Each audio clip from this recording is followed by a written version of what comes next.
बैठेले अपना बाबा खरही डासाई है। बैठेले अपना बाबा खरही डासाई है। जंगिया कवन बेटी लट छटकाई है। जंगिया कवन बेटी लट छटकाई। बैठेले अपना पापा खरही डासाई है। बैठेले अपना चाचा खरही डासाई है। जंगिया सुंदर बेटी लट छटकाई है। जंगिया सुंदर बेटी लट छटकाई है। बैठेले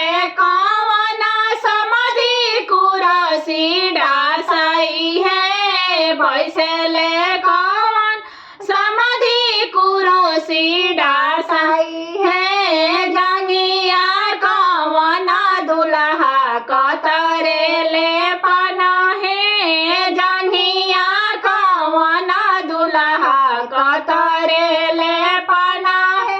एक बीरा चभले दोसरा बीवा चभले है।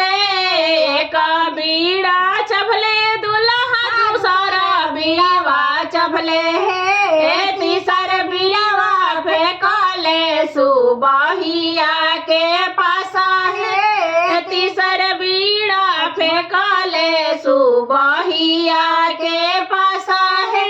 एक बीड़वा चभले प्रभुजी दोसर बीड़वा चभले है। एक बीड़वा चभले प्रभुजी दोसर बीड़वा चभले है। तीसर बीड़वा फेंकले सुबहिया के पासा है। तीसर बीड़वा फेंकले सुबहिया के पासा है। राउरा बीड़वा प्रभुजी हमें ना सोहला है। राउरा बीड़वा प्रभुजी हमें ना सोहला है।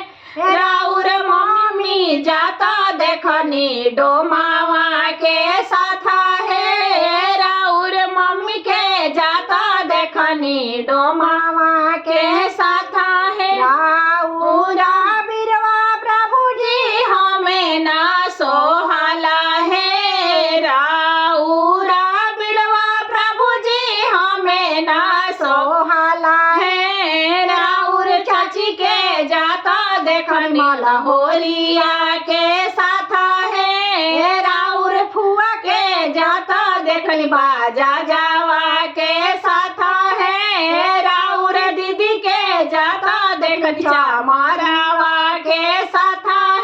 जहाँ जहाँ डोमावा है सुपा बेचे जाला है। जहाँ जहाँ डोमावा है सुपा बेचे जाला है। उहाँ उहाँ राउर मम्मी पतला बटोरस है। उहाँ उहाँ राउर मम्मी पतला बटोरस। जहाँ जहाँ मलहोरिया हो माला बेचे जाला है। जहाँ जहाँ मलहोरिया है मौरी बेचे जाला है। उहाँ उहाँ राउर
नाची के देखावस है बैठेले कवना बाबा खरही डासाई है बैठेले कवन भैया खरही डासाई है जंगिया कवन बहिनी लाटा छाटा काई है जंगिया कवन बहिनी लाटा छाटा काई बैठेले कवन भसुरा कुरुसी डासाई रे बैठेले कवन सरवा कुरुसी डासाई है जंगिया कवन दुल्हा कतरेले